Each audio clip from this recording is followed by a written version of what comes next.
ಮೆಚ್ಚಿ ಮೈದೋರಿ ಬಂದಿರುವೆ. ಕೇಳು, ನಿನಗೆ ಯಾವ ವರ ಬೇಕು ಅದನ್ನು ಕೊಡಲು ನಾನು ಸಿದ್ಧನಾಗಿ ಬಂದಿರುವೆ. ಕೇಳು ಕೇಳು, ನಿನಗೆ ಯಾವುದು ಇಷ್ಟವೋ ಅದನ್ನ. ಯಾರವರು? ನಾನೇ ವೀರಾದಿ ವೀರ.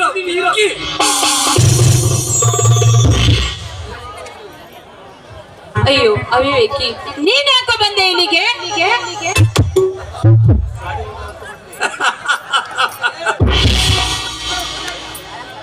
ಅರಳಿ ನಿಂತ ಪುಷ್ಪ ತನ್ನ ಮಧುಮಕರಂದವನ್ನು ಹೀರಲು ಬಂದ ದುಂಬಿಯನ್ನು ಏಕೆ ಎಂದು ಕೇಳುವುದು ಸಹಜ.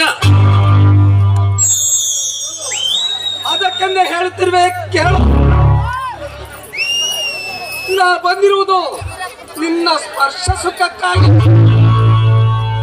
ನಿನ್ನ ಮಧು ತುಂಬಿದ ತುಟಿಗಳ ಮುತ್ತಿನ.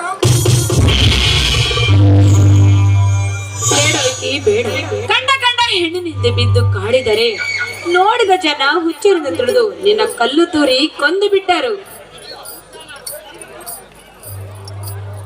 ನೀನು ಹುಚ್ಚನೆಂದರೂ ಚಿಂತೆ ಇಲ್ಲ, ಕಚ್ಚ ಹರುಕನೆಂದರೂ ಪರವಾಗಿಲ್ಲ. ಒಟ್ಟಿನಲ್ಲಿ ನಿನ್ನ ದೇಹ ಸುಖ ಸಾಕು. ಬೆಳದಿಂಗಳ ಬಾಲೆ ಅಂತಿರುವ ನಿನ್ನ ಜೊತೆ ಪ್ರತಿ ಕ್ರೀಡೆ ಆಡುವ ದೊರೆ ಸಾಕು. ನೋಡಿ ವಿಕಿ, ನಾನು ಈಗಾಗಲೇ ಬೇರೆಯವರನ್ನ ಪ್ರೀತಿಸ್ತಿದ್ದೀನಿ. ಬೇರೆಯವರ ಪೂಜೆಗೆ ಸ್ವೀಕಾರವಾಗಿರುವ ಈ ಹೂವನ್ನು ನನ್ನ ಪೂಜೆಗೆ ಬೇಕೆನ್ನುವುದು ಯಾವ ಧರ್ಮ?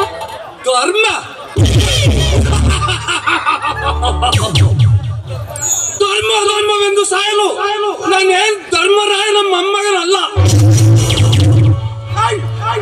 ನನಗೆ ಗೊತ್ತಿರುವುದು ಒಂದೇ ಧರ್ಮ.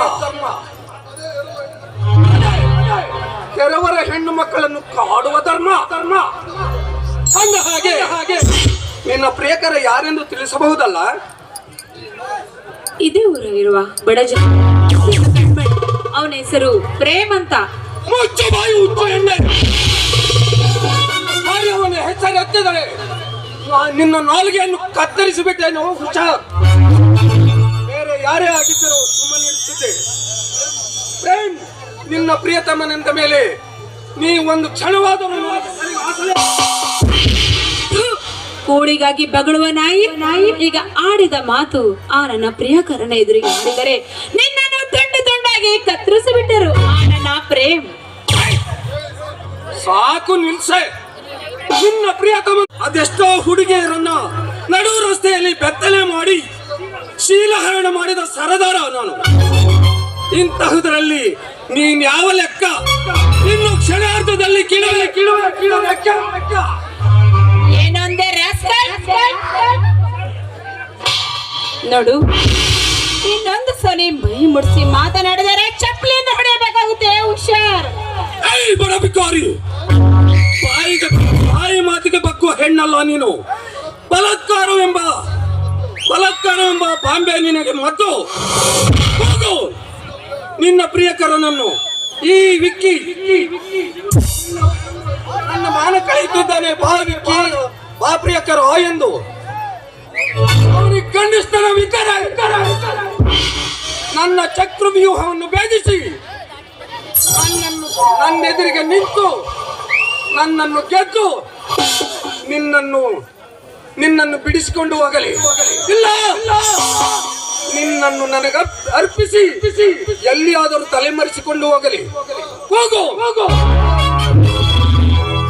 ಈ ನನ್ನ ವ್ಯಕ್ತಿ ಮಾನ ಕಳೆಯುತ್ತಿದ್ದಾನೆ. ಬಾ ಪ್ರಿಯಕರ ಎಂದು ಹೋಗು.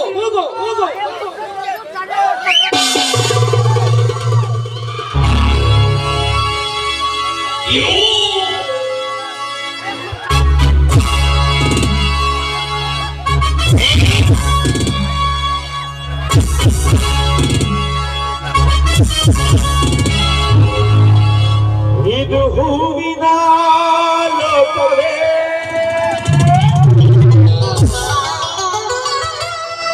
ಇಲ್ಲಿ ಘನತೆಯಿಲ್ಲವೇ,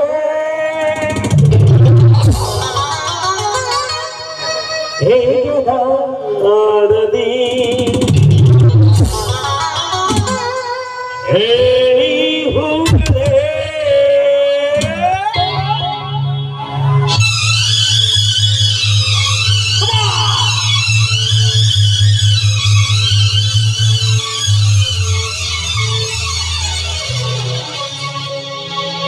ಯಾರ ನೀನು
ಬಿಡ, ಯಾರಾದ್ರೂ ಕಾಪಾಡಿ, ಬಿಡ.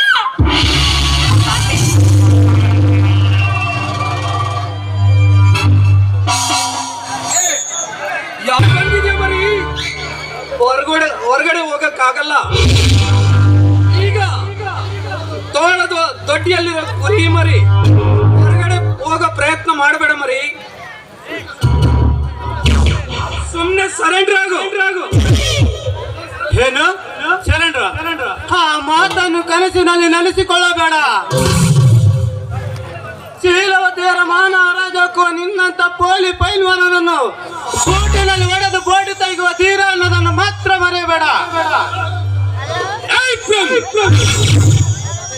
ಸ್ವಲ್ಪ ಮರ್ಯಾದೆ ಕೊಟ್ಟು ಮಾತನಾಡು.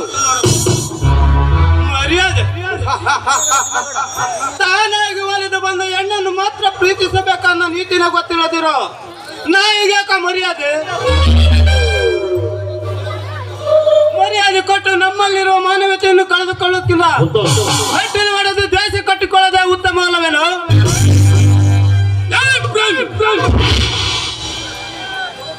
ನೀನು ತಿಳಿದು ಕಾಳಸರ್ಪದ ಹೆಡೆ ಮಟ್ತಾ ಇದ್ಯಾ? ಇಷ್ಟಕ್ಕೂ ನಿನಗೂ ಇವಳಿಗೆ ಏನು ಸಂಬಂಧ? ಇವಳನ್ನು ಕಟ್ಟಿಕೊಳ್ಳಬೇಕೆಂದಿರುವ ಹೆಂಡತಿ ಚಿತ್ರದುರ್ಗದ ಗಂಡು ಮೆಟ್ಟಿನ ಮಣ್ಣಿನ ಮಗನಾಗಿ ಇಂಥ ಮಾತನಾಡೋಕ್ಕೆ ನಾಚಿಕೆ ಆಗುತ್ತಿಲ್ಲವೇ? ಮಣ್ಣಿನಲ್ಲಿ ಹುಟ್ಟಿದ ನಾವು ಪರಸ್ತ್ರೀಯರನ್ನು ವೀರವನಿತ ಓಬವ್ವ, ಕಿತ್ತೂರು ರಾಣಿ ಚೆನ್ನಮ್ಮ, ಝಾನ್ಸಿ ರಾಣಿ ಲಕ್ಷ್ಮೀಬಾಯಿ ಅಂತ ಕಾಣಬೇಕು ಹೊರತು ನಿನ್ನಂತ ಕಾಮುಕ ಕಣ್ಣಿಂದಲ್ಲ ಕಣು. ಎಷ್ಟಾದ್ರೂ ವೇದಾಂತ ಬಿಟ್ಟು ಪ್ರಿಯತಮೆಯ ಮನಸ್ಸನ್ನು ಗೆಲ್ಲುವವನು ನಿನ್ನಲ್ಲವೇ? ನಮ್ದು ಹಾಗಲ್ಲ. ತುಗಡ. ಆದ್ರೆ ಒಂದು ಮಾತು ಹೇಳ್ತೀನಿ, ಈ ನಿಮ್ಮ ಜೀವನದಲ್ಲಿ ನಿಮ್ಮಿಬ್ಬರ ಮಿಲನ ಸಾಧ್ಯವಿಲ್ಲ. This is my challenge. ಜೀವನದಲ್ಲಿ ಮದುವೆ ಆಗದಾದ್ರೆ ಈ ಹೆಣ್ಣನ್ನೇ, ಇಲ್ಲವಾದರೆ ಆ ಜನ್ಮ ಬ್ರಹ್ಮಚಾರಿಯಾಗಿರುತ್ತೇನೆ.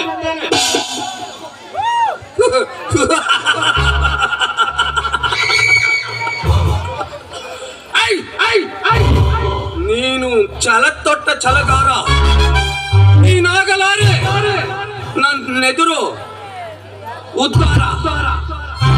ನಾನೀಗ ಹೋಗುತ್ತೇನೆ, ಹೋದರು ಮತ್ತೆ ಬರುತ್ತೇನೆ. ನಿನ್ನ ಪಾಲಿಗೆ ಯಮಕಿಂಕರನಾಗಿ